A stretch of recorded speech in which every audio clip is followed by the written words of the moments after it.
জানাচ্ছি একাত্তর সংযোগে। আজ কথা বলছি সজীব ওয়াজেদ জয়ের সঙ্গে।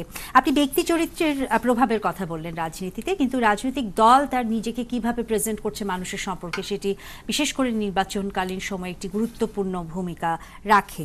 আপনারা 2008 সালে দিন বদল লের কথা, ডিজিটাল বাংলাদেশের কথা বলেছেন এবং সেটি গৃহীত হয়েছিল ব্যাপকভাবে। এবার আপনাদের স্লোগান কি? কারণ বিএনপি এরই মধ্যে নতুন ধারার রাজনীতি নামে একটি স্লোগান দিয়ে তাদের কর্মকাণ্ড শুরু করেছে। আপনাদের স্লোগান কি হবে এবার? আমাদের স্লোগান এখনো ফাইনাল হয় নাই, তবে আমাদের মেইন থিমটা হলো যে আমরা অনেক এগিয়ে এসেছি, আমরা আগাতে থাকতে চাই, আমরা পিছিয়ে যেতে চাই না। কারণ সাবেক বিএনপি সরকারের আমলে যে পরিস্থিতি ছিল দেশে, সেই পরিস্থিতিতে আমরা ফিরে যেতে চাই না। তখন যে পরিমাণ দুর্নীতি, তখন যে পরিমাণ সন্ত্রাস, সারা দেশব্যাপী 500 বোমা হামলা, সরকারের গোয়েন্দা সংস্থা নিজেই 10 ট্রাক অস্ত্র স্মাগল করে আনছে সন্ত্রাসীদের জন্য, বিরোধী দলীয় নেত্রী আমার মার উপর হত্যাকাণ্ডের সাথে প্রধানমন্ত্রীর ছেলে নিজেই জড়িত, এটা মুফতি হান্নান যে সন্ত্রাসী তার কোর্টের সেটি বিষয়টি এখনো বিচারাধীন সাক্ষী। তো আমরা যে সেই পরিস্থিতিতে ফিরে যেতে চাই না, আমরা আগাতে থাকতে চাই। আমাদের থিমটা হলো যে হ্যাঁ, আমরা অনেক দূর এসেছি, তুলনা করেন কোথা থেকে কোথায় এসেছি। সময় লাগবে দেশকে আধুনিক একটা দেশে, মধ্যমায়ের একটা দেশে প্রতিষ্ঠিত করতে, দেশের সব সমস্যা দূর করতে সময় লাগবে। তবে 5 বছরে আমরা কত দূর এগিয়ে এসেছি, আমরা আগাতে থাকতে চাই, আমরা সেই কালো দিনে পিছিয়ে যেতে চাই না। যেই সাফল্যগুলো দাবি করে আওয়ামী লীগ সরকার, তার মধ্যে একটি হলো তাদের আরও একটি বড় ধরনের নির্বাচনী প্রতিশ্রুতি, সেটি হলো যুদ্ধাপরাধ বা মানবতা বিরোধী অপরাধের যেই বিচার এখন চলছে। এই বিচারের রায় এবং রায় কার্যকর হওয়া না হওয়ার সাথে নির্বাচনের কতটা প্রভাব পড়বে বলে আপনার মনে হয়? আমার মনে করি এটার একটা মারাত্মক প্রভাব পড়বে। বাংলাদেশের মানুষ 42 বছর অপেক্ষা করেছে এই বিচারের জন্য।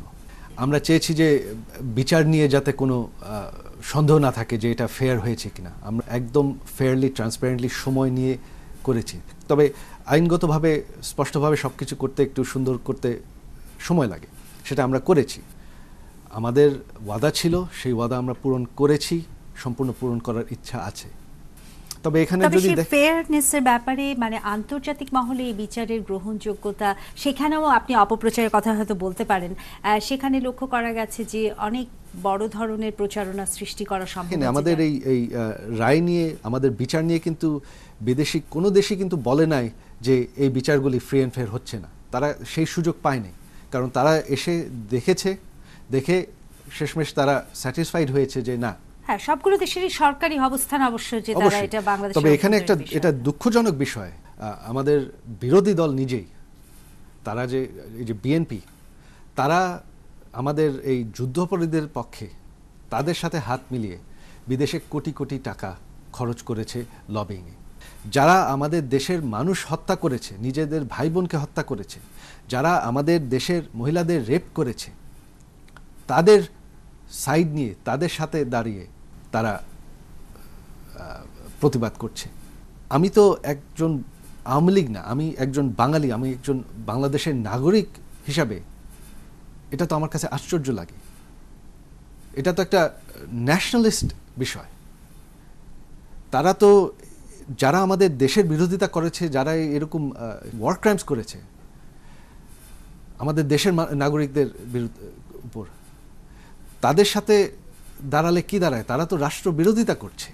তাদের মধ্যে তো বাংলাদেশের কোনো ভালোবাসা দেখছি না।